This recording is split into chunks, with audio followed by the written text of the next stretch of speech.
गुमशुदा राजकुमार, सूर्यगढ़ की सुबह। सूर्यगढ़ राज्य का नाम पूरे आर्यावर्त में प्रसिद्ध था।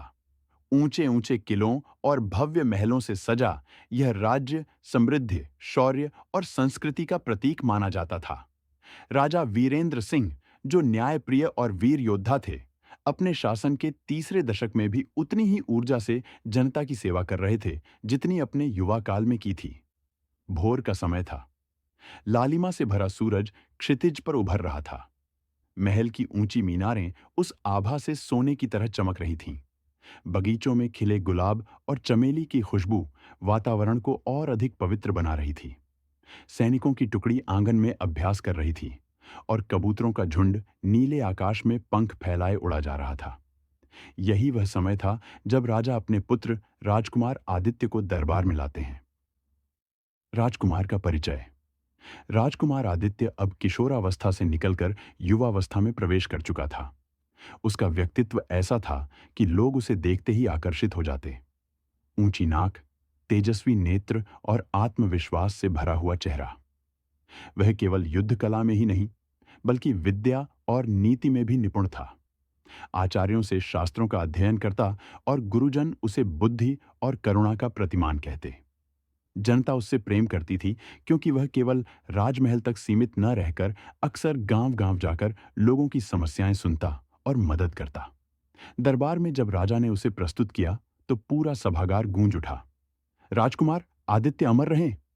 राजा गर्व से मुस्कुराए और आदित्य ने विनम्रता से हाथ जोड़कर जनता का आशीर्वाद लिया। लेकिन किसी को अंदाजा भी नहीं था कि आने वाले दिनों में यही राजकुमार राज्य का सबसे बड़ा रहस्य बन जाएगा। रहस्यमयी रात, उस रात महल पर अजीब सी निस्तब्धता छा गई थी। हवा धीरे धीरे बह रही थी और राजकुमार के कक्ष में एक दीपक टिमटिमा रहा था। खिड़की खुली हुई थी। चांदनी भीतर आकर कमरे को चांदी जैसी आभा से भर रही थी। आदित्य अपने मेज पर कुछ लिख रहा था।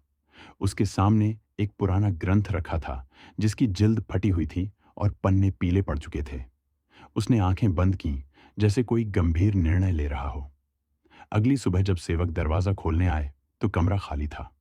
बिस्तर सजा हुआ, दीपक बुझ चुका, लेकिन राजकुमार कहीं नहीं। सिर्फ मेज पर वही पुराना ग्रंथ पड़ा था और उसके ऊपर एक पन्ना जिस पर लिखा था, सिंहासन का वारिस खून से नहीं, सत्य से होगा। अफवाहों का तूफान। सुबह होते होते यह खबर पूरे महल और फिर पूरे राज्य में फैल गई।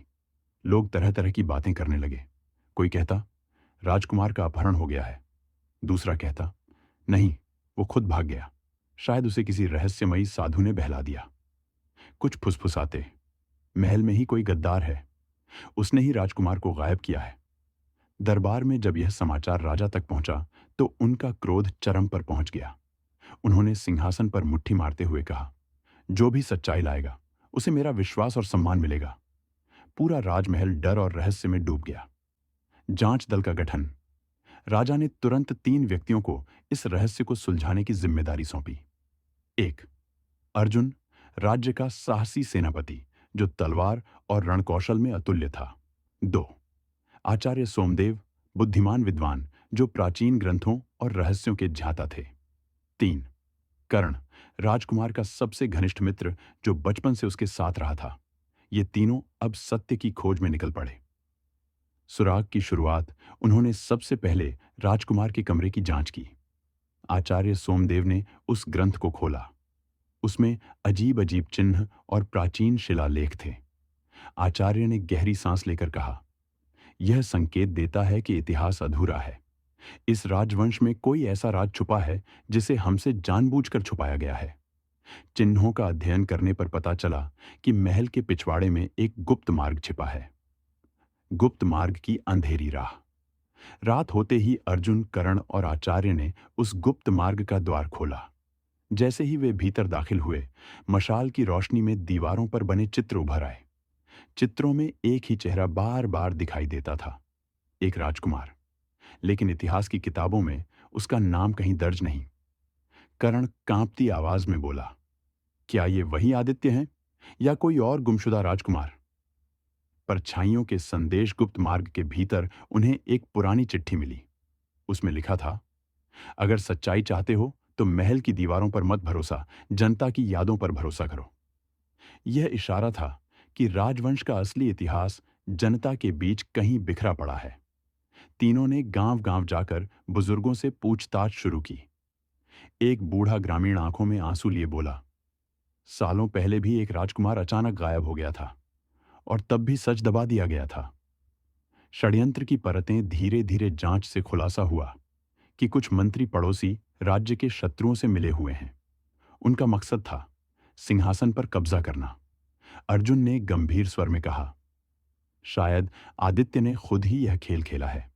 वह खुद को छुपाकर इन गद्दारों को सामने लाना चाहता है। लंबी तलाश महीनों तक खोज चलती रही। तीनों ने जंगल, नदियां, पहाड़ और दूरस्थ गांव खंगाले। कई बार उन्हें धोखे भी मिले, कभी झूठे सुराग, कभी षड्यंत्रकारियों की चालें। आखिरकार खबर मिली कि जंगल की गहराई में एक गुफा है, जहां एक युवक साधारण वेश में रहता है। राजकुमार का रहस्य गुफा के भीतर उन्होंने देखा। युवक वास्तव में राजकुमार आदित्य ही था। उसकी आंखों में तेज था, लेकिन चेहरा थकान से भरा हुआ।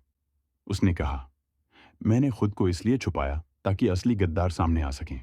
अगर मैं महल में रहता तो साजिश कभी उजागर न होती।